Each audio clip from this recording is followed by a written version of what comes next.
selamat datang di Puisiku Diary. Di tempat ini, kata berubah menjadi kisah, dan setiap kisah menyimpan rahasia yang tak semua orang berani dengar. Tentang mereka yang tak terlihat namun selalu mengintai. Selamat mendengarkan alur ceritanya.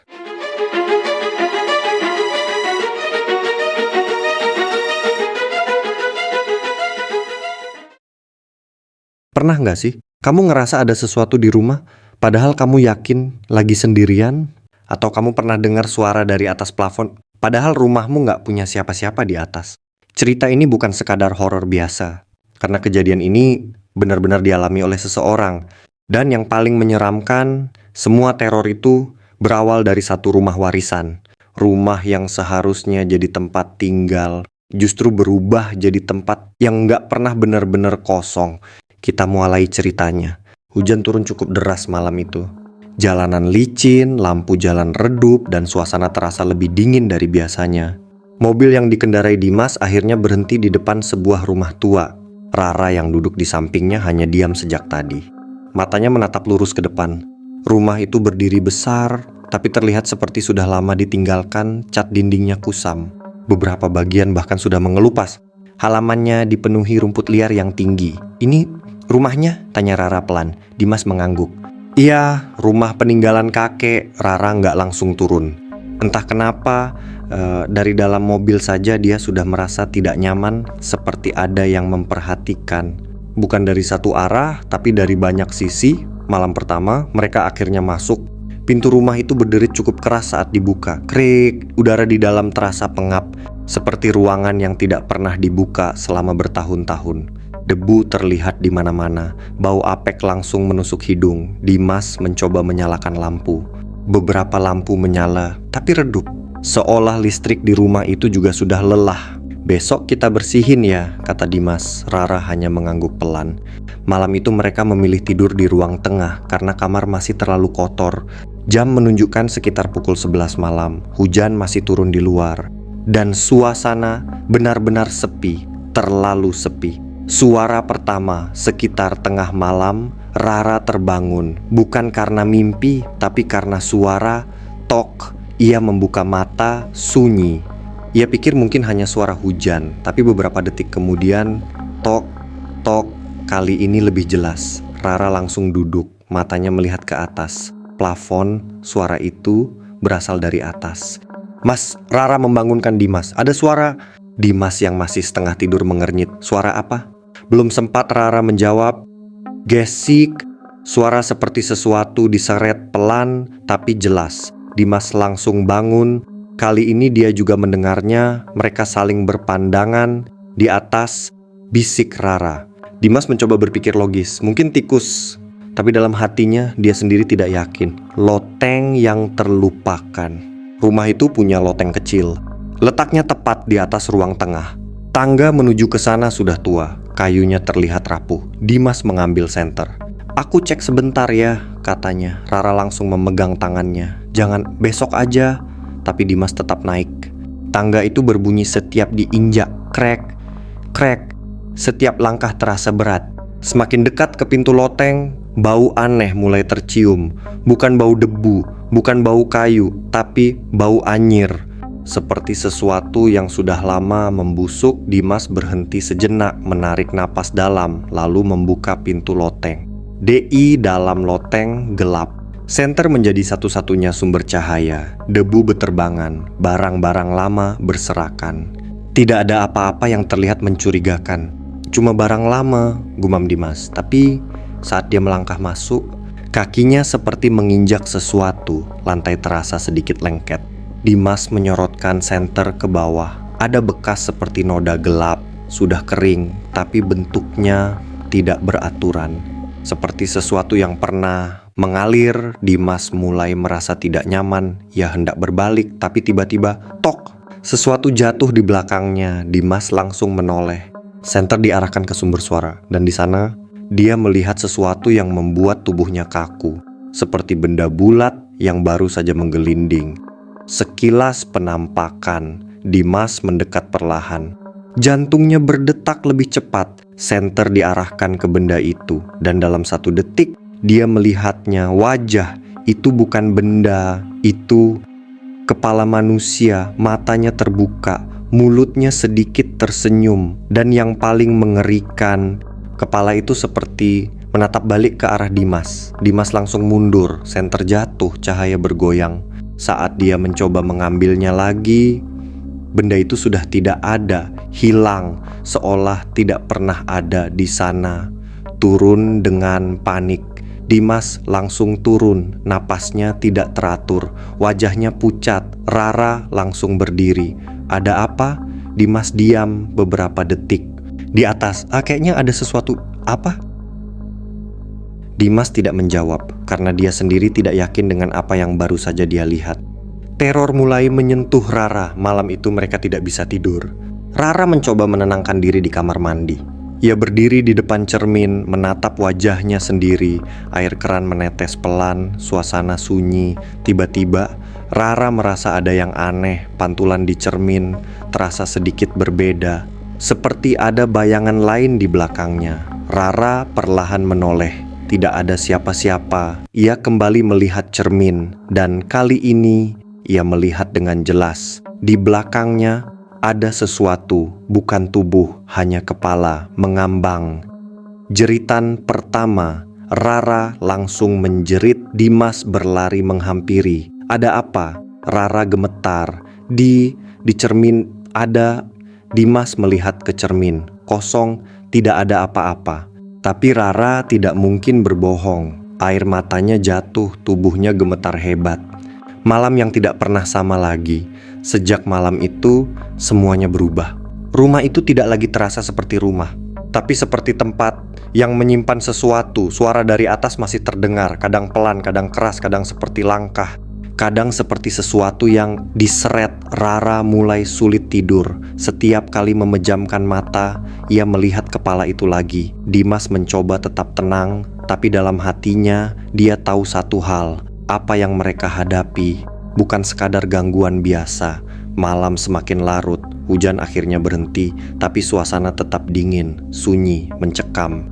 Dan tepat saat mereka mulai berpikir semuanya sudah selesai, suara itu kembali terdengar, lebih jelas dari sebelumnya. Tok, tok, tok, dari atas. Lalu sebuah bisikan pelan, sangat pelan, hampir tidak terdengar, tapi cukup jelas untuk membuat darah terasa dingin. Kembalikan tubuhku. Kadang yang paling menyeramkan bukan makhluknya, tapi kebenaran di baliknya. Karena tidak semua arwah datang tanpa alasan. Ada yang kembali karena sesuatu yang belum selesai.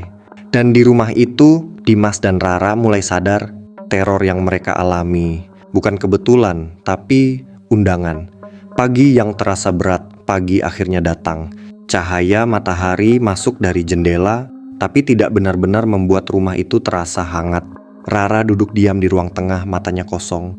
Sejak kejadian semalam, dia hampir tidak bicara. Dimas mencoba menyibukkan diri, menyapu, membuka jendela, mengeluarkan barang-barang lama. Tapi setiap sudut rumah itu selalu terasa seperti diawasi. Ra, kita keluar dulu yuk, cari sarapan, kata Dimas. Rara hanya mengangguk pelan. Cerita dari warga sekitar. Mereka pergi ke warung kecil tidak jauh dari rumah. Pemilik warung itu seorang ibu tua. Wajahnya ramah, tapi saat tahu mereka tinggal di rumah itu, ekspresinya berubah. Kalian tinggal di rumah itu? Tanyanya pelan. Dimas mengangguk. Iya bu, memang kenapa? Ibu itu diam beberapa detik, seperti ragu untuk bicara. Lalu akhirnya ia berkata pelan. Dulu ada kejadian di sana. Rara langsung menoleh. Kejadian apa bu? Ibu itu menatap sekitar, memastikan tidak ada orang lain. Perempuan namanya Trinil. Suasana tiba-tiba terasa lebih dingin. Kisah Trinil, menurut cerita warga, puluhan tahun lalu rumah itu dihuni keluarga terpandang, kaya, berpengaruh, dan menyimpan banyak rahasia. Di rumah itu bekerja seorang perempuan muda namanya Trinil. Orangnya pendiam, tidak banyak bicara. Tapi suatu hari Trinil menghilang, begitu saja, tidak ada kabar. Tidak ada laporan, seolah dia tidak pernah ada. Beberapa minggu kemudian, warga mulai mencium bau aneh dari rumah itu, tapi tidak ada yang berani masuk, karena keluarga itu sangat disegani. Dan sejak saat itu, cerita tentang Trinil mulai menyebar. Bisikan yang sama, Rara menelan ludah. Bu, orang bilang dia jadi hantu. Ibu itu tidak langsung menjawab, ia hanya berkata pelan. Kadang malam hari ada yang dengar suara perempuan minta sesuatu. Dimas langsung teringat sesuatu. Kembalikan tubuhku, katanya pelan. Ibu itu langsung menatap tajam. Kalian sudah dengar itu? Suasana langsung hening. Penelusuran Dimas. Sepulang dari warung, Dimas tidak bisa diam. Ia mulai mencari tahu, membuka lemari lama, kotak-kotak berdebu, dokumen yang sudah menguning. Rara hanya duduk memeluk lututnya. Sesekali ia menatap ke arah tangga loteng, seolah takut, tapi juga seperti dipanggil.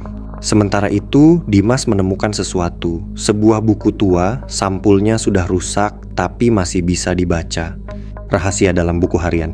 Itu adalah buku harian milik kakeknya. Tulisan tangannya masih jelas. Dimas mulai membaca, awalnya hanya catatan biasa tentang bisnis, tentang keluarga, tapi semakin ke belakang, tulisannya berubah, lebih berantakan, lebih gelap. Dan satu kalimat membuat Dimas berhenti bernapas. Dia tahu terlalu banyak. Dimas membalik halaman. Tidak ada pilihan, harus dihentikan. Tangannya mulai gemetar. Halaman berikutnya. Tubuhnya sudah aku sembunyikan. Dimas langsung menutup buku itu. Napasnya berat, pikirannya kacau.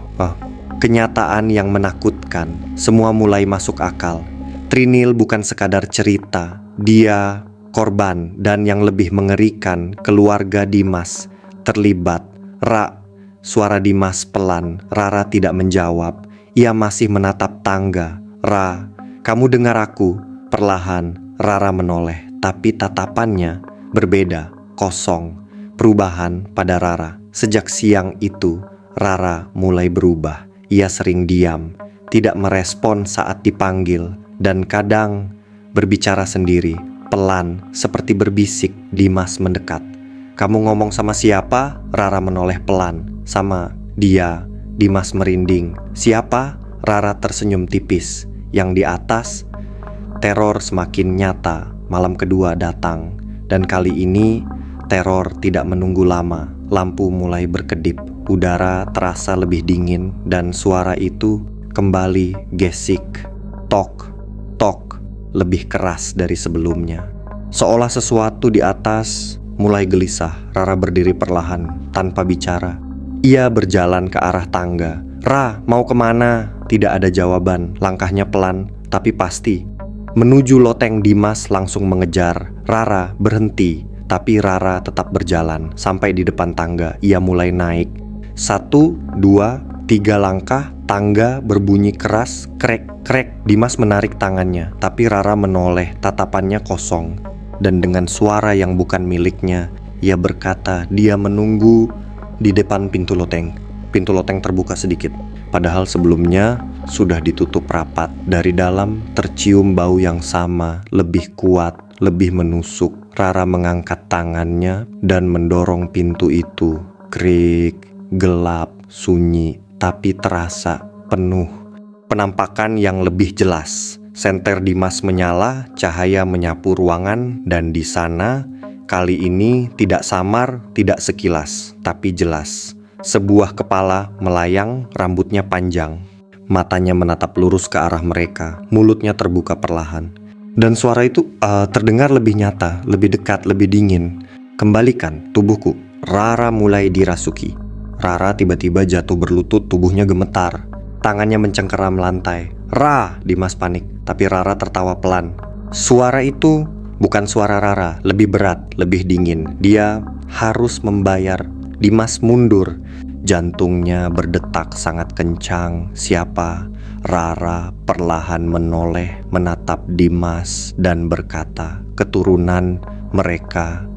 Malam itu tidak ada yang bisa mereka lakukan. Rara akhirnya pingsan. Dimas hanya bisa duduk di sampingnya. Dengan pikiran yang penuh ketakutan, sekarang dia tahu ini bukan sekadar gangguan, ini balas dendam. Dan suara terakhir yang ia dengar malam itu membuatnya sadar bahwa semua ini belum akan berhenti. Tubuhku belum lengkap, ya. Kadang yang mati itu tidak benar-benar pergi. Mereka hanya menunggu sampai seseorang membuka apa yang seharusnya tetap terkubur. Dan ketika itu terjadi, yang diminta bukan sekadar keadilan, tapi pengganti. Malam ketiga semua terjawab. Udara malam terasa lebih dingin dari sebelumnya. Tidak ada hujan, tidak ada angin. Tapi rumah itu seperti hidup. Dimas duduk di samping Rara yang masih lemah. Sejak kejadian di loteng, Rara belum sepenuhnya sadar. Sesekali matanya terbuka, tapi tatapannya kosong, seperti bukan dirinya lagi. Dimas menggenggam tangan istrinya. "Ra, kita harus pergi dari sini." Pelan, Rara tersenyum. Tapi senyum itu bukan miliknya. Tidak bisa. Suara itu keluar dari mulut Rara, tapi jelas bukan suara Rara. Keputusan terakhir, Dimas tahu semua ini tidak akan berhenti kalau dia tidak menyelesaikannya. Ia teringat buku harian kakeknya tentang tubuh yang disembunyikan, tentang dosa yang tidak pernah diakui, dan tentang satu hal yang belum selesai. Kepala Trinil tidak pernah ditemukan. Kalau tubuhnya nggak lengkap, dia nggak akan pergi, gumam Dimas. Matanya menatap ke arah halaman belakang. Di sana ada satu pohon tua yang dari tadi terasa berbeda. Penggalian di belakang rumah. Dengan alat seadanya, Dimas mulai menggali. Tanahnya keras, tapi semakin dalam, semakin lembek, dan semakin bau. Bau yang sama seperti di loteng, bau anyir. Beberapa menit kemudian, cangkulnya mengenai sesuatu, krek. Dimas berhenti, tangannya gemetar. Ia menggali lebih hati-hati dan akhirnya terlihat sesuatu, tulang. Temuan yang mengerikan. Dimas jatuh terduduk. Di dalam tanah itu ada kerangka manusia, masih utuh, tapi tidak lengkap, tidak ada kepala. Dimas langsung mundur, napasnya berat. Air matanya jatuh tanpa sadar. Ini dia. Teror memuncak, tiba-tiba angin kencang berhembus. Padahal sebelumnya tidak ada angin sama sekali. Lampu rumah berkedip, pintu terbuka sendiri. Dan dari dalam rumah terdengar suara Rara memanggil.